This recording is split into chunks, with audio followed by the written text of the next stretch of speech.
बिस्मिल्लाहिर्रहमानिर्रहीम। नाज़रीन अस्सलाम वालेकुम। नाज़रीन आज हम बात करेंगे बेनज़ीर भुट्टो और इमरान खान, दोनों पाकिस्तान के बड़े सियासी किरदार, लेकिन इनमें कौन कौन सी इन्होंने मुश्किलात झेली और किस किस तरह से इनसे मुश्किलात आई और किस तरह इनकी मुमासलत है और किन चीज़ों में कौन बेहतर है, वो इस पर थोड़ा सी बात करेंगे। एक तो सबसे पहले मुमासलतें देख ले कि रियासती दबाव और मुकदमात का सामना। बेनज़ीर भुट्टो को जनरल ज़ियाउल हक के दौर में नज़रबंदी, जिला वतनी मुकदमात और निगरानी जैसे दबाव का सामना रहा है। और इसी तरह इमरान खान को आप लें तो 2022 के बाद से दर्जनों मुकदमात, गिरफ्तारी, नहली और जेल की जिंदगी का सामना और इंतहाई सख्त जेल का सामना, जिसमें उनके अपने घर वालों को भी मुलाकात का मामला जो है वो भी नहीं रहा कि उस तरह मुलाकातें करने दी जा रही। तो इसमें भी इमरान खान, क्योंकि मामला तो दोनों का एक तरह का ही है, लेकिन सख्तियां इमरान खान पर बहुत ज्यादा है।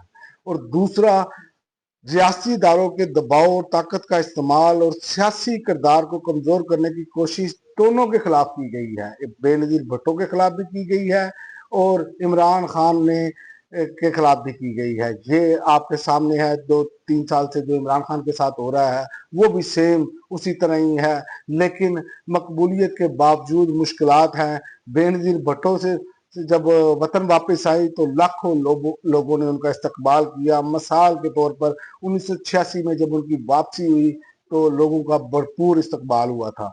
और दूसरी जानिब आप देखें कि इमरान खान ने अप्रैल 2022 के बाद दर्जनों जलसे किए, जिसमें अवाम की बड़ी तादाद ने शिरकत भी की और देखी भी गई। और अब आपके सामने लास्ट जलसा, आपके सामने मिसाल है जो पेशावर में इमरान खान ने जेल से बैठकर कॉल दी और एक लोगों का जमे गफीर मौजूद था।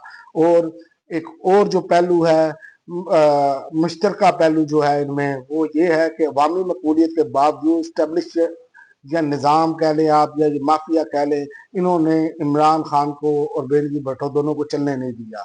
और इसी तरह आप देख लें कि मीडिया में जो किरदार कशी है उसमें अवामी मकबूलियत के बावजूद जो है बेनज़ीर को सिक्योरिटी रिस्क करार दिया गया, मगरबी एजेंडे और ख़ानदानी सियासत के ताने दिए गए। और दूसरी जानिब इमरान खान को अमरीकी एजेंट, यहूदी एजेंट, फितना, अनारकी फैलाने वाला कहा गया। दोनों को मीडिया के जरिए मतनाज़ा और कमज़ोर बनाने की कोशिश की गई। ये तो था मीडिया का किरदार। आपने देख ही लिया कि मीडिया का किरदार कितना घिनौना रहा है। ये सेठों का, मैं इसमें सेठों को सबसे ज्यादा बात कर रहा हूँ। और खानदानी पस मंजर जो है उस पर भी मैं आपको बता दूं कि बेनज़ीर भुट्टो जो है वो जुल्फ़िकार अली भुट्टो की बेटी थी और सियासी घराने से ताल्लुक था।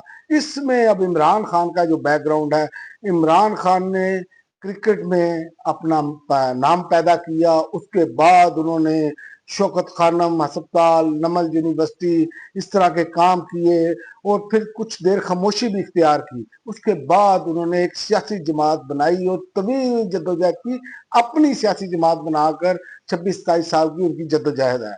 और सियासत का अंदाज मैं बताऊं, बेनज़ीर का जो अंदाज था मसालेहाना था, मखलूत हुकूमतों का तजर्बा, यानी कि उनको 2 हुकूमतें मिली, दोनों ही मखलूत मिली और समझौते भी किए उन्होंने।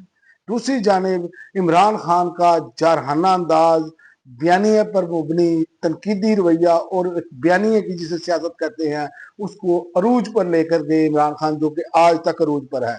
और आखिर में चलते हैं कि स्टैब्लिशमेंट के साथ ताल्लुकात, बेनज़ीर ने वक्तन फक्तन जो है वो तनाव रहा है उनका स्टैब्लिशमेंट के साथ, लेकिन कभी कभार उन्होंने समझौते भी किए। जनरल मुशर्रफ के दौर में आप देख लें उन्होंने समझौता किया और एनआरओ जिसे कहते हैं, जिसका इमरान खान बार बार जिक्र करते हैं। इसी तरह इमरान खान की इब्तदा में तो कुर्बत रही इस्टेब्लिशमेंट के साथ, चूंकि शायद उनको अंदाजा नहीं था या जो भी था, बहरहाल उनकी कुर्बत रही। लेकिन बाद में अब तक इस टाइम जो है वो शदीद तसादम है इस निज़ाम के साथ, स्टैब्लिशमेंट हो या इस निज़ाम में जितने भी माफियाज हों। तो ये एक सबसे बड़ा फर्क ये भी है। और एक मजामत की अलामत है और दूसरा इनकलाबी बयानिए का अलमबरदार है। एक ने समझौते किए लेकिन दूसरा टकर गया और अभी तक टकरा हुआ है, अभी तक पीछे हटने के लिए तैयार नहीं। ये थी नाज़रीन दोनों लीडरान में जो मुश्तरका बातें थी और कुछ हटकर भी थी, वो मैंने आप तक बयान की। अब तक के लिए इतना ही। अगली वीडियो तक इजाजत दें। अल्लाह।